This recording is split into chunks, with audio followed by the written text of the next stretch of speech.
Hey guys, welcome back. So I'm sure you have seen the updates on the latest antiques of Prince Harry and what he has been up to.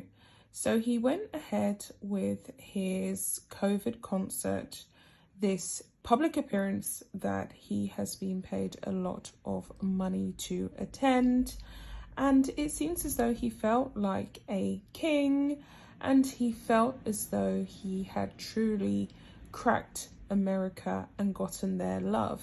So he was at the Global Citizen concert, and a lot of people cheered him along and they clapped for him. Now, I personally feel as though they cheered and clapped for Harry simply because he happened to be there as a guest speaker, and it's one of those places whereby you go there to have a good time. It is a concert after all. I don't think that it is very representative of what is really going on or a true measure of how many fans Meghan and Harry have. But according to The Sun, he actually received a standing ovation, and the people have claimed him and said he belongs to us now. I don't know who exactly these people are, but like I said, they're concert goers and they're just trying to have a good time. But we know in reality, Harry is still very much a disliked person in America, and he's definitely disliked in the UK. I know if he was to come back to the UK, which he did come back to the UK, and he was at a public event whereby the public was in attendance, he would definitely receive at least 5 or 6 boos, and we know that Meghan would receive hundreds of boos, so she wouldn't even dare step foot back in the UK again. Strangely enough, Meghan did not make an appearance, so Harry done this by himself, which is, you know, a great thing. I say kudos to him. He should give himself a pat on the back for being able to stand up without having to be Mr. Markle all the time. So I'm going to read this article, and you've probably seen this stuff already, but I'm going to cover it anyway on here. Prince Harry got a standing ovation as he appeared solo at a COVID concert last night, with US fans saying he belongs to us now.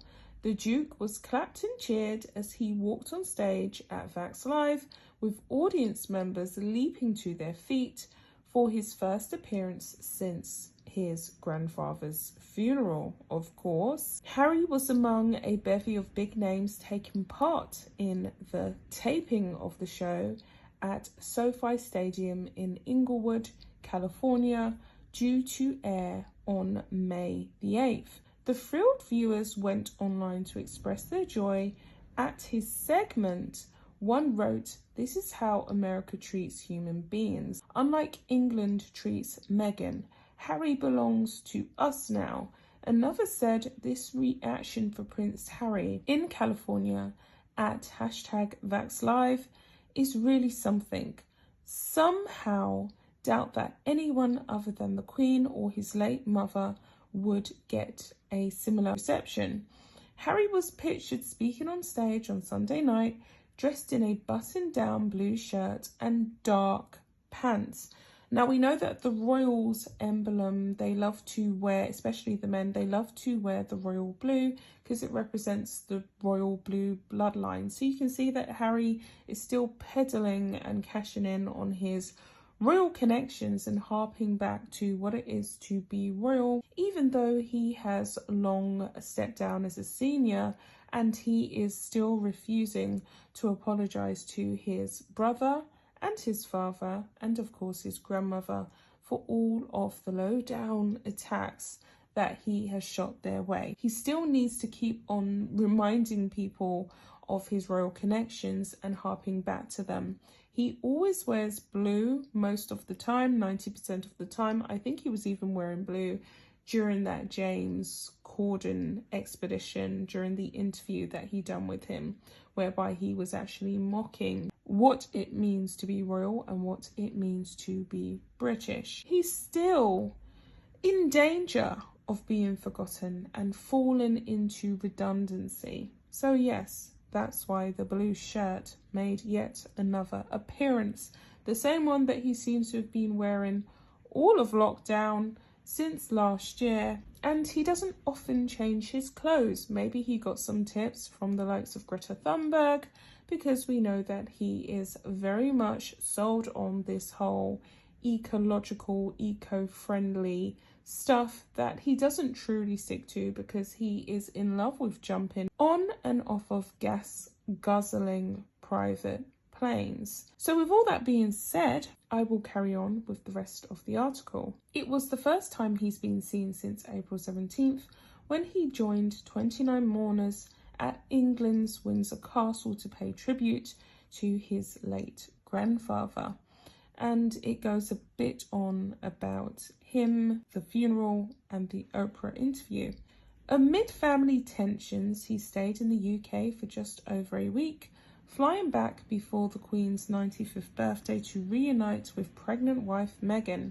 A post on Harry and Meghan's Archwell website suggested the couple would deliver an important message for vaccine equality together during the event last night. However, Harry delivered an impassioned speech about vaccine distribution alone after Meghan, several months pregnant with the couple's second child, opted to stay at home. So Meghan obviously couldn't be bothered to roll up with that big old moon bump that she is rocking, and she doesn't want to have any kind of awkward shots taken of it. She probably doesn't even know the birth date of her own child as yet, so she's still trying to yet get that together with the surrogate.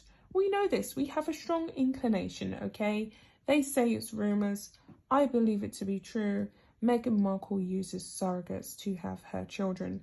I do not, however, doubt the actual validity and the realness of baby Archie. I think he's a real child. I don't think that she rents children and just takes them for a PR pap for the day. I do believe that Archie is a real biological child, but he wasn't carried in vitro via Meghan's womb, so I don't believe that.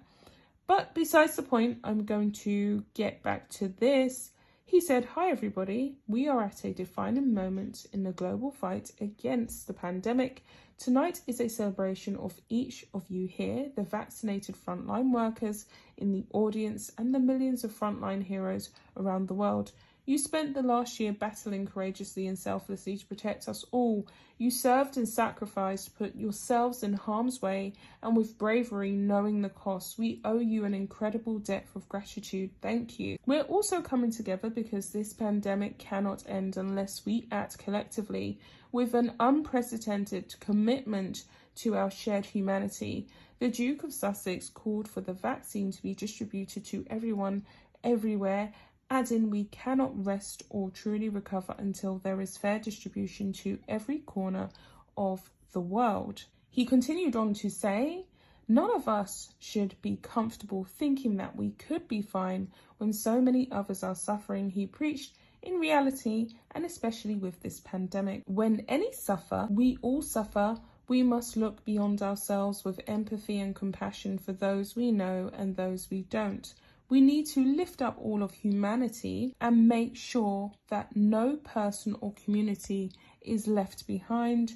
What we do in this moment will stand in history, and tonight we stand in solidarity with the millions of families across India who are battling a devastating second wave, which is awful. I've seen what's going on in India and it is really awful. So I can agree with him on that point. With all that being said, there you have it. Harry feels like a superstar out in the United States of America. There were many other guest appearances. How long is this winning stint going to last for Harry? We don't know. He's going to have to spend a lot of time researching and chasing trends that everyone is talking about and attaching his name to it as quickly as possible in order to keep this Archwell Foundation alive, so that him and Meghan can continue to keep on, making money out of their real connection and making money for not really doing anything really significant. So with all that being said, I will be back with another video. Bye guys.